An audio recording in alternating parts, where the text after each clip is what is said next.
संयदायुः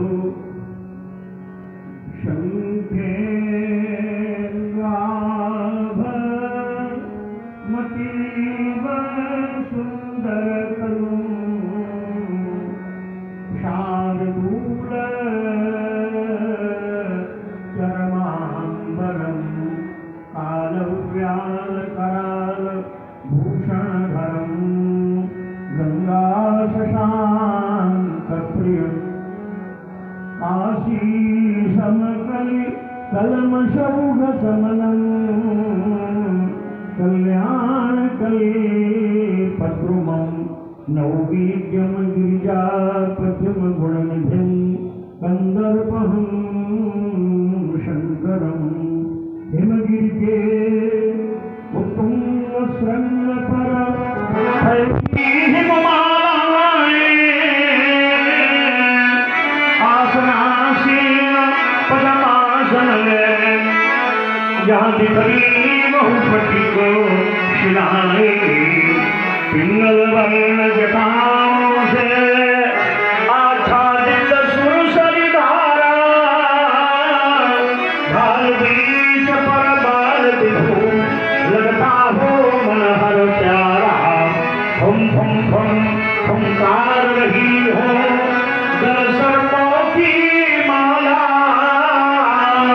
चंचला चमकसी चमक दमक ओ कंठ हलाहल वाला दक्षिण कर में हो त्रिशूल जंगा करता हो जम जम जम गजन प्रखर मुखों सन्मुख नंदी करते हो बम बम बम पार्वती पति हे शशिशेखर मम हृदय मध्य आ जाओ भ्रमित हो रहा है मन को सनमार्ग शंभु दिखलाओ जय गिरीश गौरीपति अगहर गगन कंठ मदनारी आशुतोष भगवान त्र्यंबक पशुपति पन्नगधारी जय जय जय करुणाकर शंकर जय प्रदीप गौरांगोमावर आशुतोष अपराध गधर प्रेम राज पशुपति पन्नगधर बदन धानकारी योगेश्वर फैल फैल लपटाप रात पर अगणित सर्प बंध अग्निष्ठर मंगलमय पावन कर सर्वगुणाकर आदि व्याधिधर अगम गोचर मृत्युंजय शशांक शेखर जय मृत्युंजय जय महाकाल आर्यावर्चित पर क्यों ये घिराई घनघोर सटाई दानवता का प्रबल प्रबंधन तोड़ रहा वैदिक शाखाएं सुखशेख आज है छिन्न हो रहा धड़क उठी अग्नि ज्वालाएं शांति दूत अगनाभ वर्ष में कैसी विषम पुत्री रेखाएं सब देख रहे फिर मौन हुए क्यों चल जाए आज भक्ति काल जय मृत्युंजय जय महाकाल जय मृत्युंजय जय महाकाल कौन कौन कहता है बारंबार कौन कौन कहता है बारंबार भार लो कर में पुनः उठार भार लो कर में पुनः उठार हुआ जग की तल पर संघर्ष नहीं मिट पाया अभी अमर्ष हो गए मधुमाते मानो भीतर दानवता आसव हृदय मेरा ये रहा पुकार भालो करने पुनः उधार भालो करने पुनः उधार ये महिला चल क्यों डोल रहा आज कण कण क्यों बोल रहा क्या छोड़ दो साधी हुई समाधि उठ रही अंतर मन में व्याधि हिमालय और उदधि क्यों एक दिखाई पड़ते मुझको आज उतरे विस्मयकारी लो निपट रहे नयनकारी साध क्या छाट लो अरियों के भुजदंड निधि में भर दो फिर मुंड जगत को कर दो एकाकार कौन कहता है बारंबार ये मातृभूमि भारती पुकारती है बार बार ये मातृभूमि भारती पुकारती है बार बार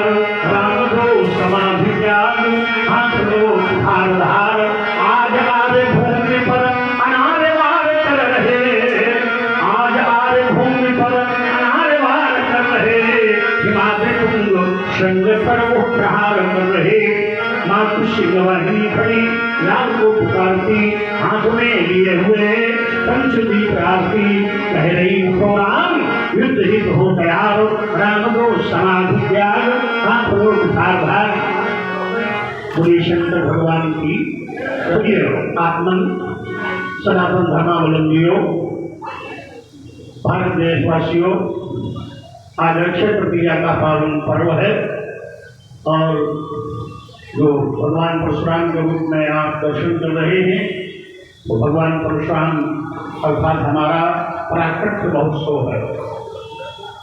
जैसा कहा भगवान का न जन्म है न भगवान की मृत्यु है, वो प्रकट होते हैं। तो ये प्राकृतिक महोत्सव आप लोग मना रहे हैं। कौन सा प्राकृतिक महोत्सव है?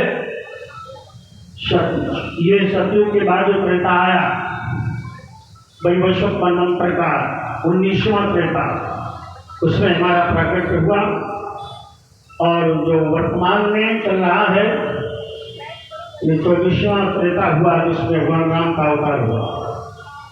तो इस प्रकार से हमारे जीवन काल में 6 त्रेता बीत गए और मैं सारी अजर अविनाशी निरंतर निरंजन शाश्वत हूँ। तो अक्षय तृतीया को प्राकट्य हुआ।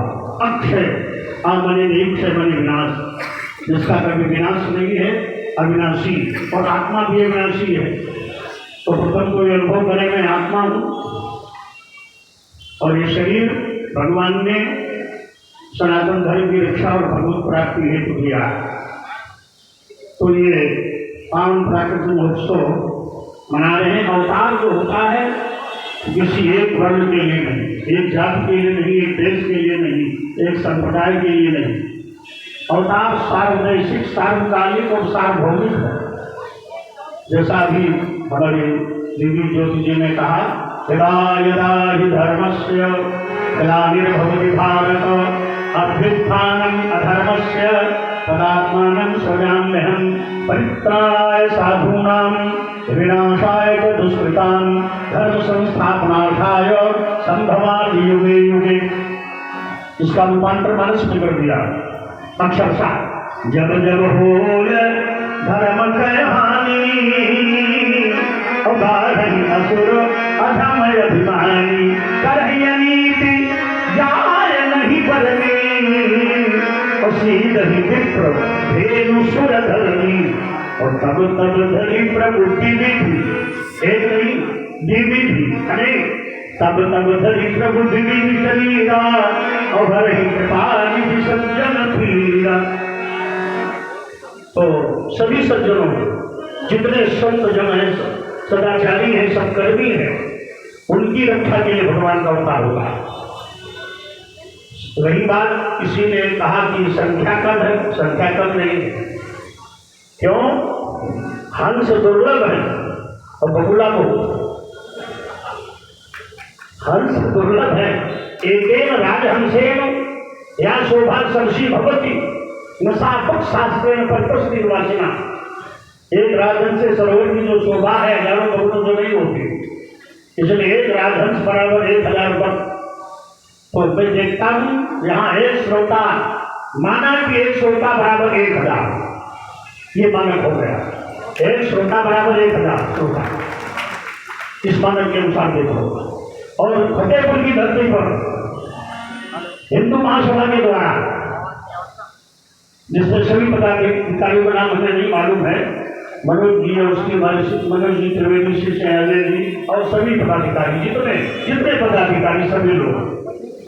और सबसे बढ़िया बात तो ये, हमारी केंद्रीय मिनिस्टर बैठी हुई है दीदी जी, और लाखों लोगों की प्रतिनिधि ये नहीं, तो लाखों लोग ये मानो विधायक कई बैठे हैं, वो भी लाखों का प्रतिनिधित्व करने वाले।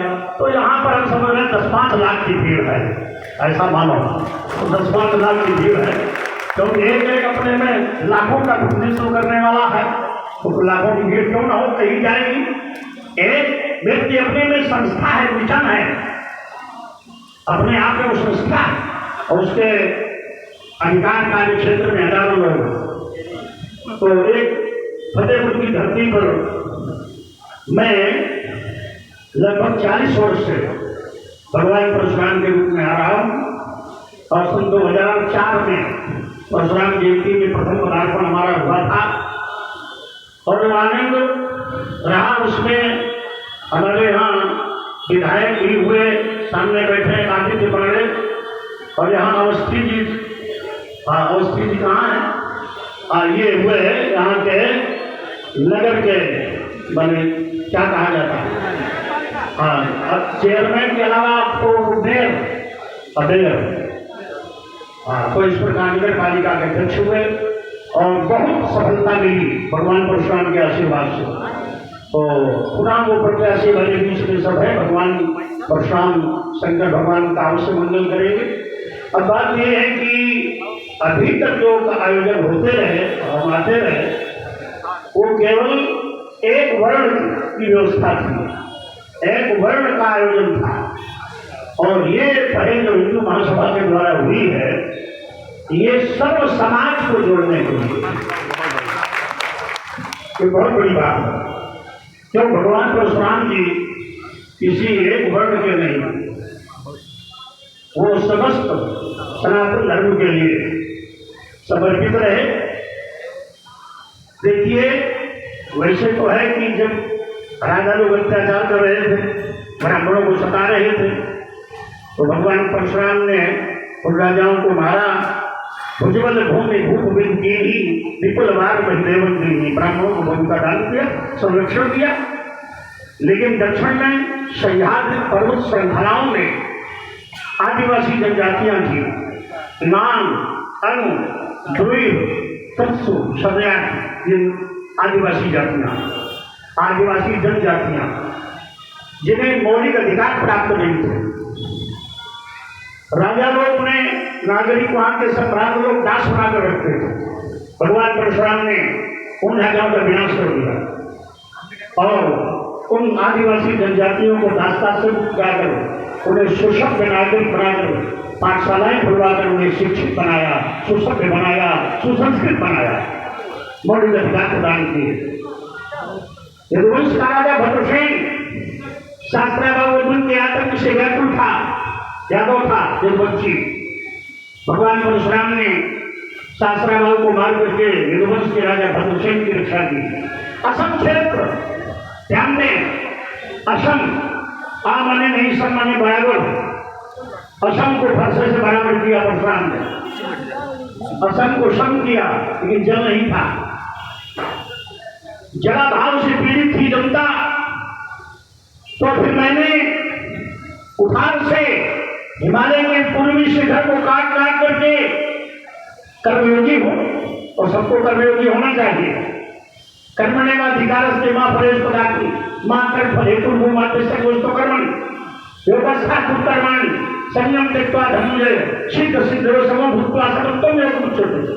कर्म करो, सफलता मिले असफलता, कर्म करो, कर्म निरंतर करो। मैंने अपने कुठार से काट काट करके हिमालय के पूर्वी शिखर को एक विश्व की सबसे बड़ी नदी का निर्माण कर दिया, जो अभी वहां अमृत के रूप में चल दे रही है।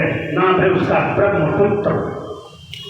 ब्रह्मपुत्र सभ्यता का सृजन मैंने किया, वो केवल एक वर्ण के लिए नहीं, सभी वर्णों के लिए।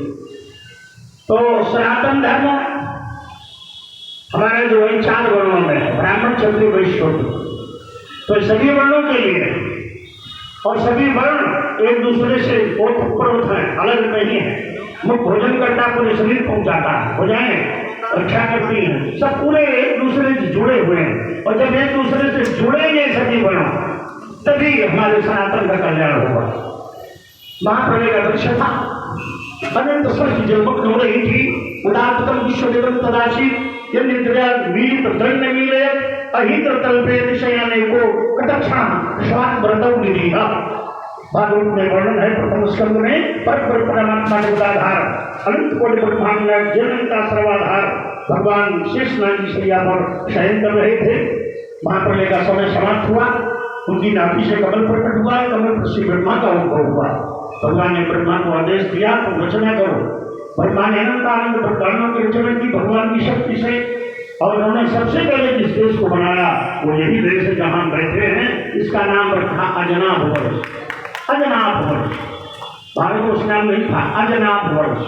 अज माने ब्रह्मांडाभ माने नाभि, जहाँ भगवान की नाभि से ब्रह्मा जी का जन्म हुआ, इसलिए अपना सबसे पुराना नाम है जिसका अजनाभ वर्ष। बाद में स्वयं मनु के वंश में महाराज श्री ऋषभ देव जी हुए, प्रेमव्रत के पुत्र आंगीन्द्र के नाभि के ऋषभ देव, और ऋषभ देव के बड़े पुत्र का नाम हुआ भरत। भरतस्तु महाभागों को यदा अमृतल परिपालनाए, जब उन्होंने अजनाभ वर्ष पे शासन किया तो मेरे बढ़िया प्रतापी सम्राट थे, उनके नाम पर इस देश का नाम भारतवर्ष हो गया। तब से भारतवर्ष प्रख्यात, ये नाम अनादि हो गया भारतवर्ष, शाश्वत। तो सबसे पहले एक ही देश था भारतवर्ष, पूरे विश्व में और कोई देश ही नहीं था, दूसरे नाम का कोई देश नहीं था, एक ही नाम भारतवर्ष।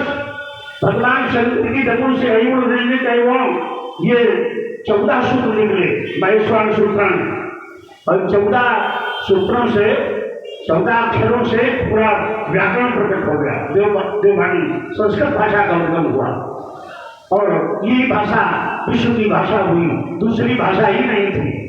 और भगवान नारायण के मुख से वैदिक सनातन धर्म प्रकट हुआ, यजुर्वेद, अथर्ववेद, सामवेद, ऋग्वेद, तो ये वैदिक सनातन धर्म हुआ। तो एक ही धर्म सनातन धर्म, और एक ही भाषा संस्कृत, और एक ही देश भारतवर्ष, सब इसी के अंग है। भारतवर्ष से ही अनेक देश अलग हुए, हमारी संस्कृत भाषा से ही अनेक भाषाएं, हजारों भाषाएं प्रकट हो गई। और वेद वैदिक सनातन धर्म कितना पुराना है, ये हिंदू धर्म, जो हिंदू महासभा, ये हिंदू महासभा केवल कोई व्यक्तिगत संस्था नहीं है, समस्त हिंदुओं की सभा है। तो कितना पुराना है सनातन धर्म, 1 अरब, ध्यान दें, 1 अरब 97 करोड़ 19 लाख 5,146 वर्ष पुराना हमारा हिंदू धर्म है, जिसको ऋषियों ने अपनी साधना से सींचा है। अग्निर्वशिष्ठस्य वनस्य गौतमो मेधातिभिर्देवल देवरातो रामस्तथा गातिसुतस्य शाकरो प्रचण्डपुत्रास्तिफलादः योगेश्वरौ व्यासपराशरौ च छायासु पूजाञ्जलि जन्ममुख्याः। ऋषियों ने, संतों ने महान साधना के द्वारा वेदों के सूत्र पर भाष्य लिखे, उपनिषदों की संरचना हुई, और सनातन धर्म का समग्र विकास हुआ। तो ये सनातन धर्म अनादि है, शाश्वत है। तो सनातन धर्म की रक्षा करना आपका हमारा परम पुनीत कर्तव्य है। इस धर्म का जब क्षरण होता है तो भगवान का अवतार होता है। जब संत सताए जाते हैं, ब्राह्मण संत गौएं सब दुखी होती हैं, विप्रदेव सुर संत हितलीन मनोजोता, तो भगवान अवतार लेते हैं, और अवतार लेकर के धर्म की स्थापना, पापियों का विनाश, संतों की रक्षा, ये उद्देश्य है। तो ये सनातन धर्म में आपस में फूट देखिए, बहुत ध्यान देने की जरूरत है। पूरे देश के देश विधर्मीकरण हो गया। हाँ, एक बात सुनिए, राजेंद्र शुक्ला, सनातन धर्म कई देशों में था, इंडोनेशिया, मॉरिशस, थाईलैंड, सब में हिंदू धर्म था। अब देखते देखते कुछ ही दशकों में या शतकों में, शताब्दी